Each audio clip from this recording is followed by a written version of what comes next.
श्री गणेशाय नमः। आप सभी को फाल्गुन कृष्ण संकष्टी चतुर्थी की बहुत बहुत हार्दिक शुभकामनाएं। आज संकष्टी चतुर्थी के शुभ अवसर पर आप सभी सुनेंगे संकट चतुर्थी के दिन सुनी जाने वाली विघ्नहर्ता भगवान गणेश और चौथ माता की कथा। जो भाग्यशाली होते हैं उन्हें ही यह दिव्य कथा सुनने का सौभाग्य प्राप्त होता है। गणपति बप्पा की कृपा से यह कथा मनोकामनाएं पूर्ण करने वाली मानी जाती है। संतानों को संतान सुख, निर्धनों को धन वैभव और संकटग्रस्तों को संकटों से मुक्ति मिलती है। जो श्रद्धा और भक्ति से इस दिव्य कथा को सुनता है और व्रत करता है उसके जीवन से सभी विघ्न स्वतः ही दूर हो जाते हैं। तो आइए दोस्तों, प्रेम से बोलिए गणपति भगवान की जय। भक्ति भाव और श्रद्धा के साथ आज की इस पवित्र कथाओं को श्रवण करेंगे। पहली कथा पौराणिक एवं प्रचलित श्री गणेश कथा के अनुसार एक बार देवता कई विपदाओं से घिरे थे। तब वह मदद मांगने भगवान शिव के पास आए। उस समय शिव के साथ कार्तिकेय तथा गणेश जी भी बैठे थे। देवताओं की बात सुनकर शिव जी ने कार्तिकेय व गणेश जी से पूछा कि तुम में से कौन देवताओं के कष्टों का निवारण कर सकता है। तब कार्तिकेय व गणेश जी दोनों ने ही स्वयं को इस कार्य के लिए सक्षम बताया। इस पर भगवान शिव ने दोनों की परीक्षा लेते हुए कहा कि तुम दोनों में से जो सबसे पहले पृथ्वी की परिक्रमा करके आएगा वही देवताओं की मदद करने जाएगा। भगवान शिव के मुख से यह वचन सुनते ही कार्तिकेय अपने वाहन मोर पर बैठकर पृथ्वी की परिक्रमा के लिए निकल गए। परंतु गणेश जी सोच में पड़ गए कि वह चूहे के ऊपर चढ़कर सारी पृथ्वी की परिक्रमा करेंगे तो इस कार्य में उन्हें बहुत समय लग जाएगा। तभी उन्हें एक उपाय सूझा। गणेश अपने स्थान से उठे और अपने माता पिता की 7 बार परिक्रमा करके वापस बैठ गए। परिक्रमा करके लौटने पर कार्तिकेय स्वयं को विजेता बताने लगे। तब शिवजी ने श्री गणेश से पृथ्वी की परिक्रमा न करने का कारण पूछा। तब गणेश ने कहा, माता पिता के चरणों में ही समस्त लोक है। यह सुनकर भगवान शिव ने गणेश जी को देवताओं के संकट दूर करने की आज्ञा दी। इस प्रकार भगवान शिव ने गणेश जी को आशीर्वाद दिया कि चतुर्थी के दिन जो तुम्हारा पूजन करेगा और रात्रि में चंद्रमा को अर्घ देगा उसके तीनों ताप यानी दैहिक ताप, दैविक ताप और भौतिक ताप दूर होंगे। इस व्रत को करने से व्रतधारी के सभी तरह के दुख दूर होंगे और उसे जीवन के भौतिक सुखों की प्राप्ति होगी। चारों तरफ से मनुष्यों की सुख समृद्धि बढ़ेगी। पुत्र पौत्रादि धन ऐश्वर्य की कभी भी कमी नहीं रहेगी। गणेश चतुर्थी व्रत की दूसरी कथा। एक समय की बात है, राजा हरिश्चंद्र के राज्य में एक कुम्हार था। वह मिट्टी के बर्तन बनाता लेकिन वे कच्चे रह जाते। एक पुजारी की सलाह पर उसने इस समस्या को दूर करने के लिए एक छोटे बालक को मिट्टी के बर्तनों के साथ आवा में डाल दिया। उस दिन संकष्टी चतुर्थी का दिन था। उस बच्चे की माँ अपने बेटे के लिए परेशान थी। उसने गणेश जी से बेटे की कुशलता की प्रार्थना की। दूसरे दिन जब कुम्हार ने सुबह उठकर देखा तो आवा में उसके बर्तन तो पक गए थे लेकिन बच्चे का बाल बांका भी नहीं हुआ था। वह डर गया और राजा के दरबार में जाकर सारी घटना बताई। उसके बाद राजा ने उस बच्चे और उसकी माँ को बुलवाया तो माँ ने सभी तरह के विघ्न को दूर करने वाली संकष्टी चतुर्थी का वर्णन किया। इस घटना के बाद से महिलाएं संतान और परिवार के सौभाग्य के लिए संकट चौथ का व्रत करने लगीं। गणेश चतुर्थी की तीसरी कथा। एक समय की बात है कि विष्णु भगवान का विवाह लक्ष्मी जी के साथ निश्चित हो गया। विवाह की तैयारी होने लगी।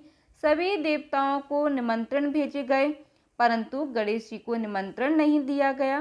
कारण जो भी रहा हो, अब भगवान विष्णु की बारात जाने का समय आ गया। सभी देवता अपनी पत्नियों के साथ विवाह समारोह में आए।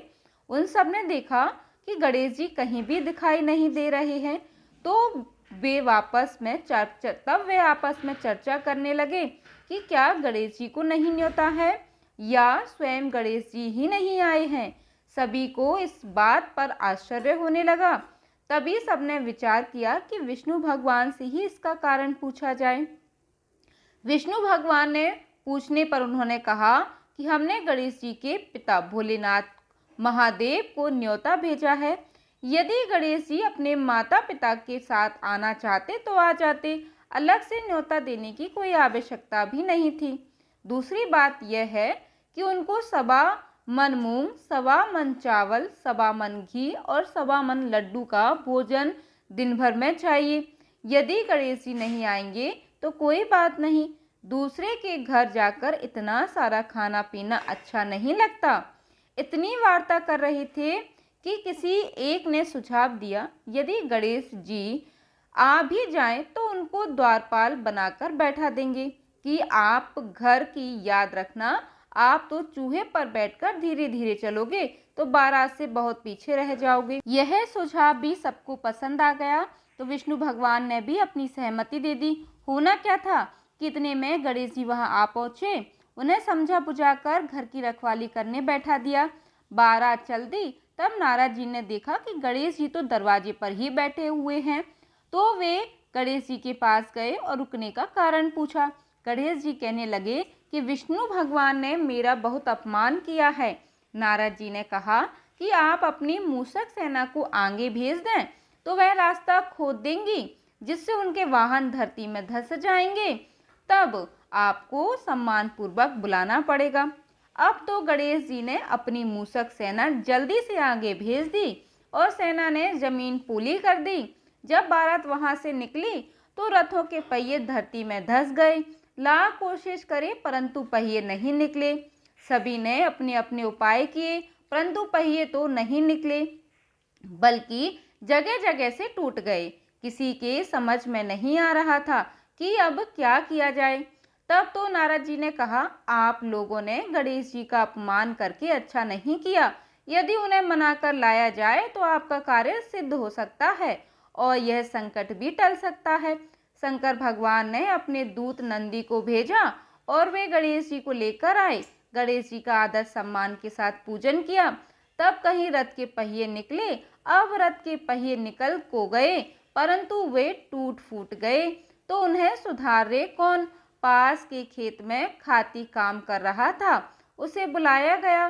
खाती अपना कार्य करने से पहले श्री गणेशाय नमः कहकर गणेश जी की वंदना मन ही मन करने लगा। देखते ही देखते खाती ने सभी पहियों को ठीक कर दिया। तब खाती कहने लगा कि हे देवताओं, आपने सर्वप्रथम गणेश जी को नहीं मनाया होगा और ना ही उनकी पूजन की होगी, इसलिए तो आपके साथ यह संकट आया है। हम तो मूर्ख अज्ञानी हैं, फिर भी पहले गणेश जी को पूजते हैं और उनका ध्यान करते हैं। आप लोग तो देवतागण हैं, फिर भी आप गणेश जी को कैसे भूल गए। अब आप लोग भगवान श्री गणेश जी की जय बोलकर जाइए तो आपके सब काम बन जाएंगे और कोई भी संकट नहीं आएगा। ऐसा कहते हुए बारात से चल दी और विष्णु भगवान लक्ष्मी जी के साथ विवाह संपन्न करा के सभी सकुशल घर पर लौट आए।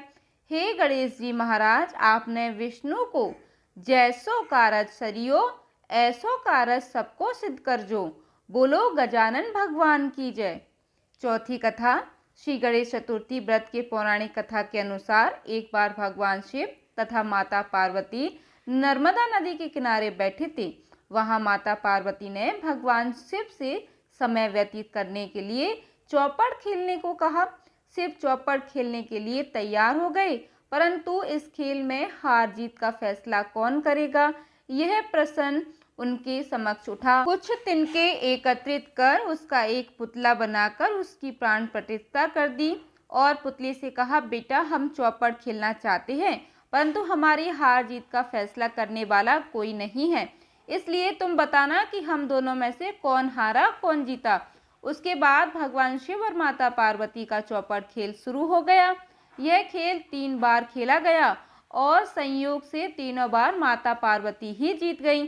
खेल समाप्त होने के बाद बालक से हार जीत का फैसला करने के लिए कहा गया तो उस बालक ने महादेव को विजयी बताया। यह सुनकर माता पार्वती क्रोधित हो गई और क्रोध में उन्होंने बालक को लंगड़ा होने, कीचड़ में पड़े रहने का श्राप दे दिया। बालक ने माता पार्वती से माफी मांगी और कहा कि यह मुझसे अज्ञानतावश ऐसा हुआ है, मैंने किसी द्वेष भाव में ऐसा नहीं किया। बालक द्वारा क्षमा मांगने पर माता ने कहा, यहाँ गणेश पूजन के लिए नाग कन्याएं आएंगी, उनके कहे अनुसार तुम गणेश व्रत करो, ऐसा करने से तुम मुझे प्राप्त करोगे। यह कहकर माता पार्वती शिव के साथ कैलाश पर्वत चली गई। 1 वर्ष के बाद उस स्थान पर नाग कन्याएं आईं। तब नाग कन्याओं से श्री गणेश के व्रत की विधि का मालूम करने पर उस बालक ने 21 दिन लगातार गणेश जी का व्रत किया। उसकी श्रद्धा से गणेश जी प्रसन्न हुए। उन्होंने बालक को मनोवांछित फल मांगने के लिए कहा। उस पर उस बालक ने कहा, हे विनायक, मुझ में इतनी शक्ति दीजिए कि मैं अपने पैरों से चलकर अपने माता पिता के साथ कैलाश पर्वत पर पहुंच सकूं और वे यह देख प्रसन्न हो। तब बालक को वरदान देकर श्री गणेश अंतर्ध्यान हो गए। इसके बाद वह बालक कैलाश पर्वत पर पहुंच गया और कैलाश पर्वत पर पहुंचने की अपनी कथा उसने भगवान शिव को सुनाई।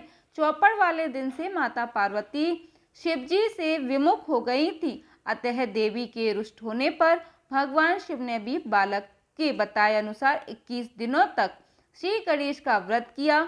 इस व्रत के प्रभाव से माता पार्वती जी के मन से भगवान शिव के लिए जो नाराजगी थी वह समाप्त हो गई।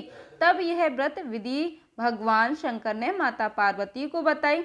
यह सुनकर माता पार्वती के मन में भी अपने पुत्र कार्तिकेय से मिलने की इच्छा जागृत हुई। तब माता पार्वती ने भी 21 दिन तक श्री गणेश का व्रत किया तथा दूर्वा फूल और लड्डुओं से गणेश जी का पूजन अर्चन किया। व्रत के 21वें दिन कार्तिकेय स्वयं माता पार्वती जी से आ मिले। उस दिन से श्री गणेश चतुर्थी का यह व्रत समस्त मनोकामनाओं की पूर्ति। इस व्रत को करने से मनुष्य के सारे कष्ट दूर होकर मनुष्य को समस्त सुख सुविधाएं प्राप्त होती हैं। बोलिए गणपति भगवान की जय। विघ्नहर्ता श्री गणेश भगवान जी की जय।